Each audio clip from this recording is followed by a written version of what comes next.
अब हम लोग ने इस ओवरव्यू एक छोटा सा ले लिया कि हम लोगों के पास इम्यूनिटी क्या होती है, इनेट क्या होती है, अडेप्टिव क्या होती है, इसके अलावा हमारे पास कौन कौन सी ऐसी चीजें होती हैं जिनको हम लोग एंटीजन कह सकते हैं और किस बिना पे हम लोग उनका एंटीजन कह सकते हैं।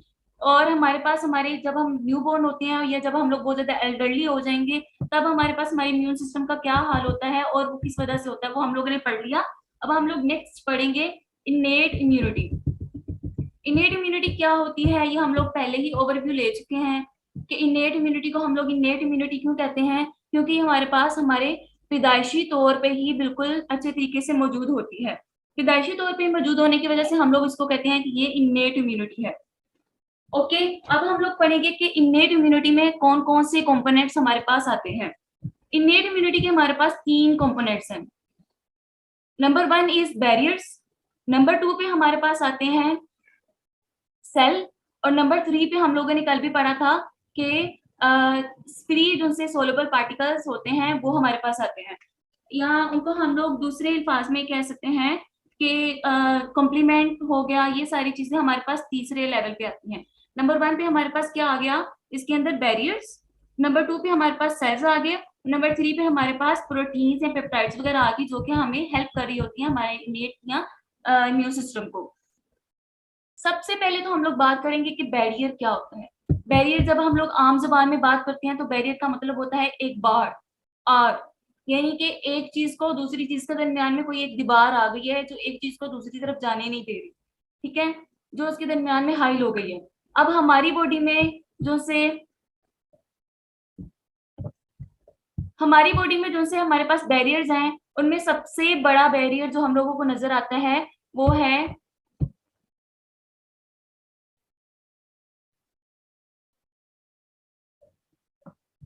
ओके बच्चों, हम लोगों ने एज में देखा कि हमारे पास एज में दोनों पीक्स ऑफ लाइफ पे जब हम लोग बहुत न्यूबॉर्न होते हैं यानी कि जब हम बहुत छोटे हैं, और नंबर 2 पे जब हम लोग बहुत एल्डरली होते हैं, उन दोनों पे लाइफ टाइम में हमारे पास हमारी इम्यूनिटी बहुत कम होती है।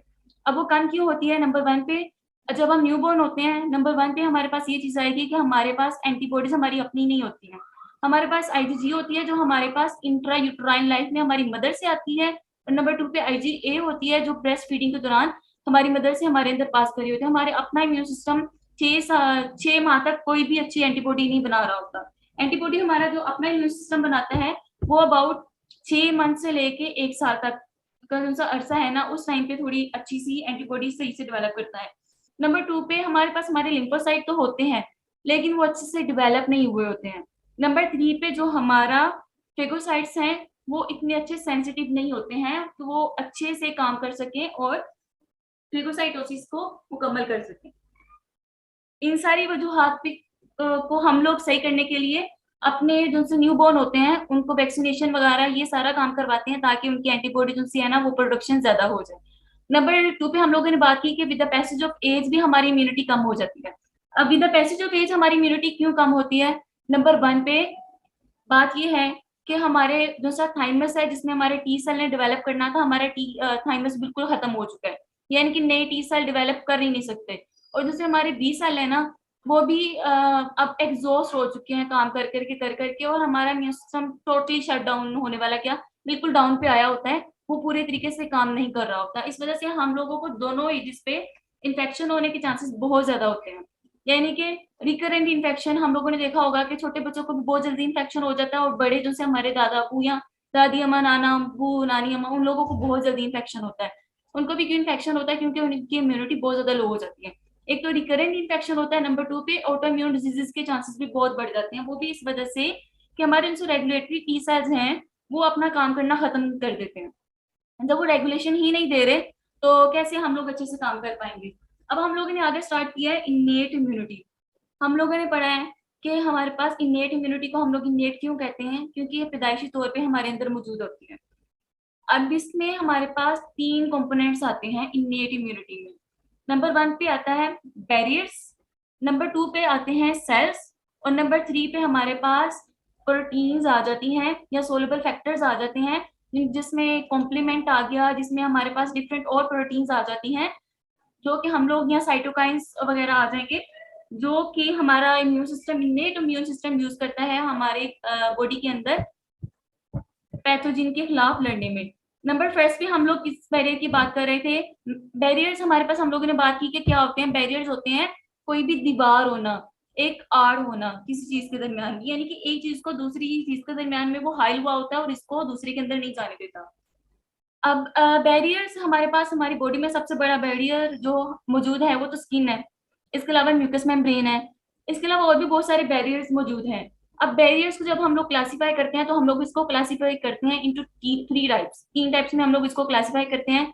Number one is the mechanical barrier, number two पे केमिकल बैरियर्स आते हैं, और नंबर थ्री पे आते हैं बायोलॉजिकल बैरियर्स, मैकेनिकल या फिजियोलॉजिकल बैरियर्स। अब ये वो बैरियर्स हैं जिनकी नेचर क्या होगी, फिजियोलॉजिकल होगी।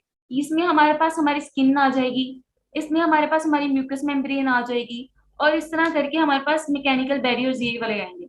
अब स्किन क्या है? स्किन में हमारे पास हमारे जैसे केराटिन जैसे लेयर एक हमारी स्किन के ऊपर चढ़ी होती है, और स्किमेमस सेल्स आपस में जुड़े होते हैं, यानी कि उनके दरमियान भी स्ट्रॉन्ग जंक्शन होता है और वो पैथोजन को अंदर नहीं जाने देते।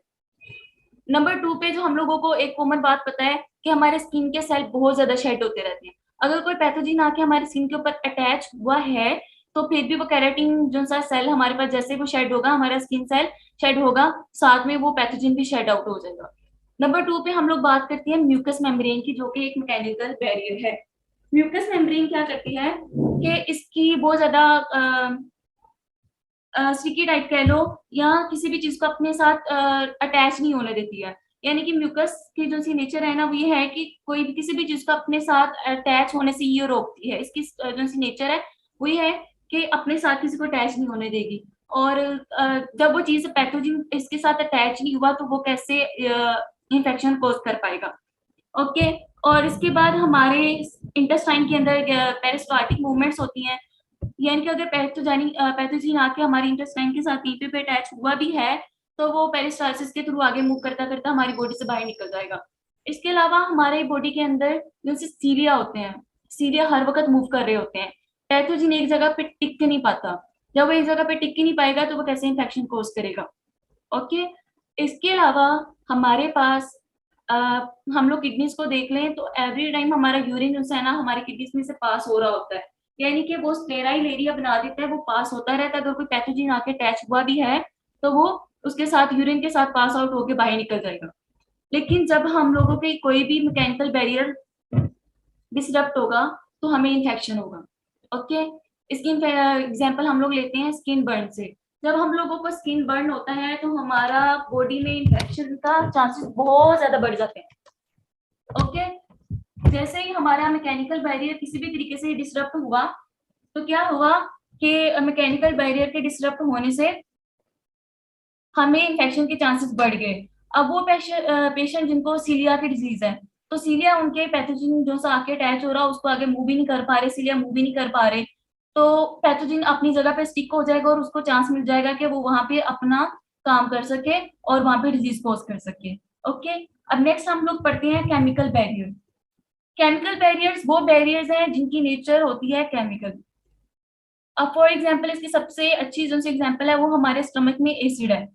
अब जैसे ही हमारा कोई पैथोजन बॉडी के अंदर इन्वेड कर पाता है तो क्या करता है हमारा जो सा एसीएल हमारे स्टमक के अंदर मौजूद है वो फौरन उसको खत्म कर देता है। ठीक है, क्योंकि इसकी पीएच बहुत नीचे होती है और ये हाईली एसिडिक होने की वजह से हमारे उस पैथोजन को फौरन वहां पे खत्म कर देता है, उसको किल कर देता है।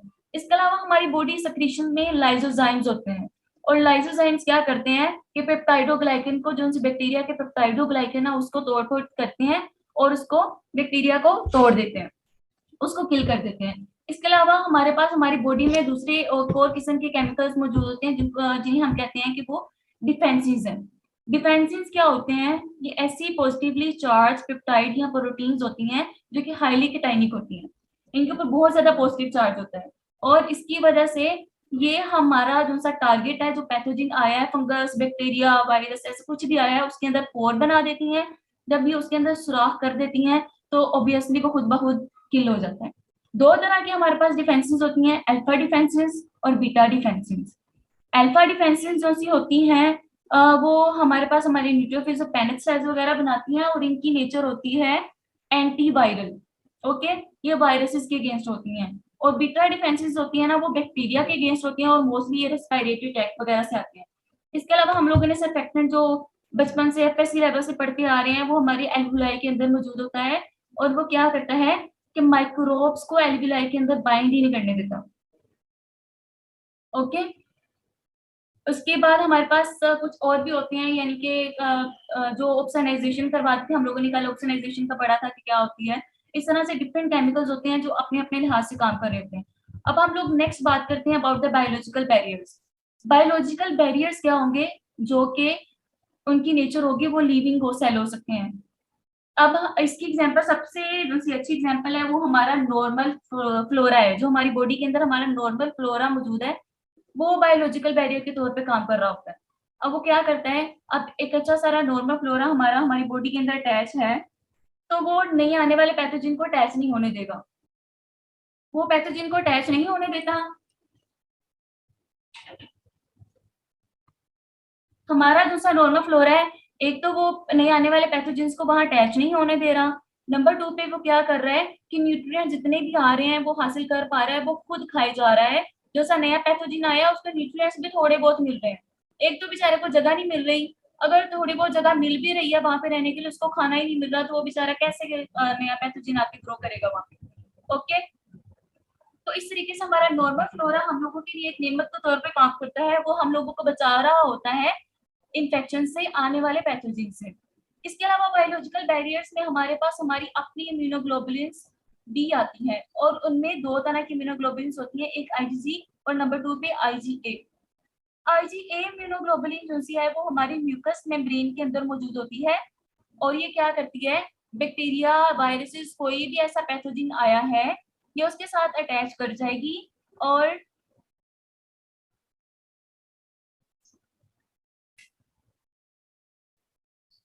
आईजीए एंटीबॉडीज जो सी है या दूसरी एंटीबॉडीज क्या करती हैं, हमारे पैथोजन के साथ बाइंड कर जाती हैं, और उसको क्या करती हैं, फर्दर रिसेप्टर के साथ बाइंड नहीं करने देती। या हमारे पैथोजन ने हमारे सेल के जिस रिसेप्टर के साथ बाइंड करना था, हमारी इम्यूनोग्लोबुलिन्स उस रिसेप्टर के साथ बाइंड करके, और इस जो सा अभी हमारे पास एक पैथोजन आया है वो सेल के साथ बाइंडिंग कर पाएगा, वो इन्फेक्शन नहीं कॉज कर पाएगा। ओके, ये सारे हम लोगों ने पढ़ लिए बायोलॉजिकल बैरियर्स, जिसमें हम लोगों ने पढ़ा कि हमारा नॉर्मल फ्लोरा आ जाता है। नंबर 2 पे हम लोगों ने पढ़ा कि हमारी इम्यूनोग्लोबुलिन्स आ जाती हैं। लेकिन अगर हमारा कोई भी बैरियर जब भी हमारा खराब होगा या वो डिसरप्ट होगा, हम लोगों को इन्फेक्शन होगा। अब जो पेशेंट जल जाते हैं तो उनका सबसे पहला बैरियर जो खराब हो जाता है वो क्या होता है, स्किन उनकी जल गई ना, उनका मैकेनिकल बैरियर खराब हो गया, उनको बहुत ज्यादा इन्फेक्शन होते हैं। अगर हम लोगों को कोई ऐसा हो गया कि हमारा बॉडी जो है ना एसिड स्टमक में सही नहीं प्रोड्यूस कर रही, तो हम लोगों को जीआईटी के इन्फेक्शन बहुत ज्यादा होना शुरू हो जाएंगे। इस तरह से जब भी हम लोगों का कोई भी बैरियर जो सा है वो डैमेज होगा, तो क्या होगा, हमारी बॉडी अच्छे से काम नहीं कर पाएगी और उसमें इन्फेक्शन होना बहुत ज्यादा स्टार्ट हो जाएंगे। अब अगर बैरियर हमारा इन्वेड हो गया है, फॉर एग्जाम्पल हमारा बैरियर इन्वेड हो गया है, हम लोगों ने कोई पेशेंट को कैथेटर पास किया हुआ था, तो डायरेक्ट हम लोग मैकेनिकल बैरियर को पास आउट करके हम लोग उसके ब्लड में चले गए हैं, तो क्या होगा कि हमारा मैकेनिकल बैरियर तो आगे नहीं आ सकेगा ना, इसको बचा नहीं सकेगा।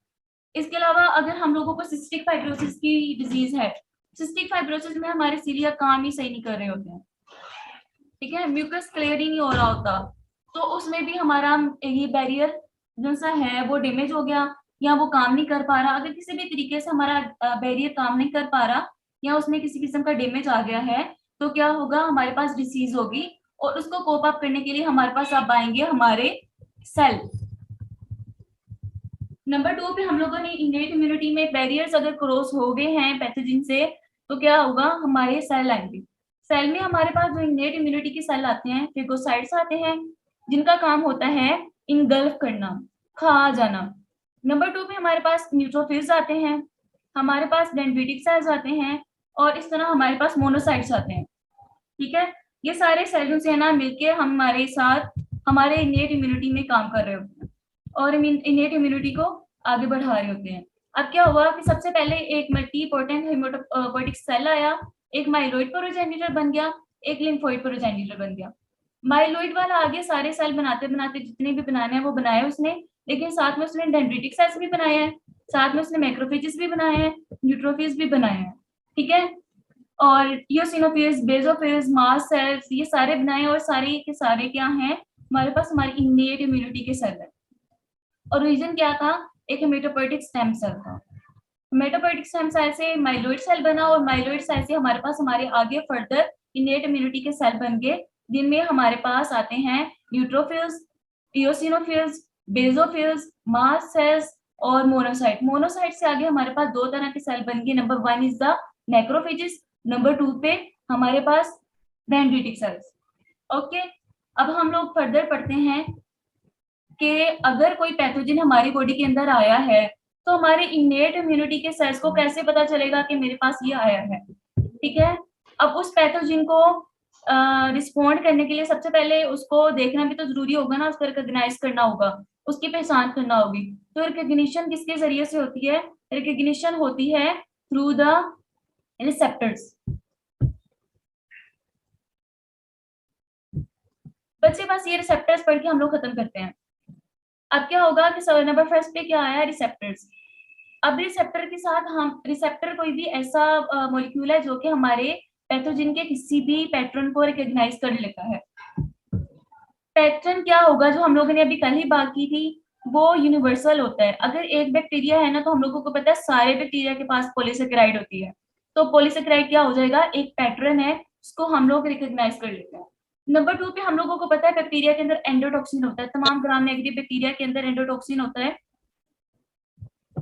तो हम लोग क्या करते हैं, उसको रिकॉग्नाइज कर लेते हैं, फाइन। तो ये क्या है, पॉलीसेकेराइड हो गया, एंडोटॉक्सिन हो गया, मेनन हो गया, ये सारी चीजें क्या हैं, ये पैटर्न्स हैं जिनको हम लोग, जिसके जरिए से रिकॉग्नाइज करते हैं हमारी इनेट इम्यूनिटी के साथ, जिसके जरिए से उसको रिकॉग्नाइज करते हैं, उसको कहते हैं पैटर्न रिकॉग्निशन रिसेप्टर्स, यानी कि वो रिसेप्टर जो के पैटर्न्स को रिकॉग्नाइज करते हैं। अब हमारे पास दो तरह के रिसेप्टर आते हैं। अब पैथोजन या तो सेल के बाहर की तरफ हो सकता है या तो सेल के अंदर की तरफ हो सकता है। अब वो रिसेप्टर्स जो कि बाहर वाले पैथोजन को रिकॉग्नाइज कर रहे हैं, उनमें हमारे पास टोल लाइक रिसेप्टर्स आते हैं, नोड लाइक रिसेप्टर्स आते हैं। और अगर पैथोजन सेल के अंदर घुस गया है तो उसको अंदर रिकॉग्नाइज करने के लिए जो हमारे पास रिसेप्टर्स आते हैं वो दूसरी तरह के होते हैं। उसमें हमारे पास रिग1 हेलिकेज आ जाता है और इस तरह हमारे पास दूसरे रिसेप्टर्स आ जाते हैं। सॉरी, जैसे आउटसाइड द साइटोप्लाज्म, अगर सेल के बाहर है तो उसके लिए हमारे पास टोल लाइक रिसेप्टर्स और सी टाइप लेक्टिन रिसेप्टर्स आते हैं। हम लोग आगे इनकी थोड़ी सी डिटेल पढ़ते हैं। और नंबर 2 पे अगर इनसाइड है तो उसके लिए RIG1 हेलिकेज और नंबर 2 पे नोड लाइक रिसेप्टर। ये दो रिसेप्टर्स आते हैं अगर पैथोजन अंदर घुस गया है। अगर बाहर है तो टोल लाइक रिसेप्टर्स और सी टाइप लेक्टिन रिसेप्टर उसको आइडेंटिफाई करेंगे। लेकिन अगर वो इनेट इम्यूनिटी की सेल के अंदर चला गया है तो नोड लाइक रिसेप्टर्स और IG1 हेलिकेज उनसे रिसेप्टर्स वो उसको रिकॉग्नाइज करेंगे। ओके, सबसे पहले हम लोग पढ़ते हैं टोल लाइक रिसेप्टर्स। ये तकरीबन 10 जो से है ना मॉलिक्यूल्स के ऊपर या पैटर्न्स के ऊपर मुश्तमिल होता है। और ये टोल लाइक रिसेप्टर्स क्या करते हैं, अगर वो सेल के बाहर मौजूद है एक कोई भी मैक्रो पैथोजन, तो उसकी या तो पॉलीसेकेराइड को या उसकी लाइपोपोली दूसरा है लाइपोप्रोटीन, यानी कि उसका दूसरा एंडोटॉक्सिन है, उसको रिकॉग्नाइज कर सकते हैं। अब हमारे पास उसकी लाइपोपॉलीसेकेराइड या पॉलीसेकेराइड है ना, उसको आइडेंटिफाई करने के लिए इनके पास लाइपोपॉलीसेकेराइड बाइंडिंग प्रोटीन होगी। उसके जरिए से ये जब उसके साथ बाइंड करेंगे तो उसको आइडेंटिफाई कर लेंगे, ठीक है। ये हम लोग पहले भी बार बार बात कर चुके हैं तो इसके बारे में बहुत ज्यादा नहीं बात करूंगी। अब इसमें एक छोटी सी बात ये आ जाएगी कि लेट्स सपोज अगर हमारे पास एक्टिवेशन बहुत ज्यादा, रिसेप्टर बहुत ज्यादा एक्टिवेट हुआ है ना, तो ऑब्वियसली हमारे पास इम्यून रिस्पॉन्स भी बहुत ज्यादा आएगा, ठीक है। अब अगर लाइपोपॉलीसेकेराइड है ना, लाइपोपॉलीसेकेराइड हमारी दूसरी हमारी बॉडी के अंदर फ्री प्रोटीन फिर रही होती है, लाइपोपॉलीसेकेराइड बाइंडिंग प्रोटीन, उसके साथ बाइंड करेगी ना, तो फिर क्या करेगी, लाइपोपॉलीसेकेराइड जो है ना वो हमारी टोल लाइक रिसेप्टर को स्टिमुलेट कर देगी। अब इसके अलावा टोल लाइक रिसेप्टर 2 जो सा होता है ना, वो हमारे पास हमारे ग्राम पॉजिटिव बैक्टीरिया के पेप्टाइडोग्लाइकिन को रिकॉग्नाइज करता है, ठीक है। इस तरह से हमारे पास different toll like receptor different जो सा पैटर्न है उसको रिकॉग्नाइज करेंगे। C type lectin receptors, C type lectin receptors में क्या होता है, उसमें हमारे पास एक आम मिसाल आती है मेनन बाइंडिंग प्रोटीन। अब बैक्टीरिया के ऊपर या पैथोजन के ऊपर मेनोस या एक प्रोटीन कार्बोहाइड्रेट होते हैं जिनको हम लोग कहते हैं मेनोस। अभी उसको आइडेंटिफाई करेंगे, ठीक है, सेल के बाहर की, और उसकी वजह से हम लोग इसको कहते हैं मेनन बाइंडिंग प्रोटीन, ठीक है। उसको ये आइडेंटिफाई करेंगे, उसको अगेंस्ट एक रिस्पॉन्स दे देंगे। उसके बाद आ जाता है नोड लाइक रिसेप्टर्स, जो कि अगर पैथोजन इनसाइड चला गया है हमारे सेल के तो उसको रिकॉग्नाइज करेंगे। उसको कोई भी पार्ट है उसको ये रिकॉग्नाइज कर लेते हैं, कौन, नोड लाइक रिसेप्टर्स। और ये कहाँ होते हैं, ये सेल के इनसाइड होते हैं। अब कोई भी बैक्टीरिया या पैथोजन जो कि इंट्रासेलुलर इन्फेक्शन कॉज करते हैं ये उनको रिकॉग्नाइज करेंगे। और आरआईजी हेलिकेज जिनसे रिसेप्टर्स हैं वो क्या करेंगे, वो भी इनसाइड करते हैं। और ये खास तौर पे ज्यादातर वायरसेस के अगेंस्ट होते हैं, ठीक है। और ये ज्यादातर डबल स्ट्रैंडेड आरएनए या कोई भी दूसरा वायरसेस वगैरह की है उसको इनसाइडर सेल वो चला गया है, क्योंकि वायरसेस का काम यही होता है कि वो अपना डीएनए जो भी उसका या आरएनए है या डीएनए वो सेल के अंदर चला जाता है। अगर वो चला गया सेल के अंदर तो ये आरआईजी 1 हेलिकेज या आई हेलिकेज जो भी है ये उसको आरएलआर जिनसे हैं ये उसको रिकॉग्नाइज करेंगे और उस हमारे इम्यून सिस्टम को स्टिमुलेट कर देंगे। यानी कि toll like receptor, C type lectin receptor अगर पैथोजन सेल के बाहर है तो वो उसको रिकॉग्नाइज करेंगे, और नोड लाइक रिसेप्टर्स और आरएलआरस जिनसे इनसाइड हमारे पास हमारा पैथोजन चला गया है ये उसको रिकॉग्नाइज करेंगे। आरआईजी के जिनसे हैं ये वायरसेस वगैरह के अगेंस्ट है, यानी कि उनके आरएनए या डीएनए को रिकॉग्नाइज करेंगे। और नोड लाइक रिसेप्टर जिनसे बैक्टीरिया इंट्रासेलुलर इन्फेक्शन कोज करते हैं वो उनको रिकॉग्नाइज करेंगे। फाइन, आज के लिए इतना काफी है।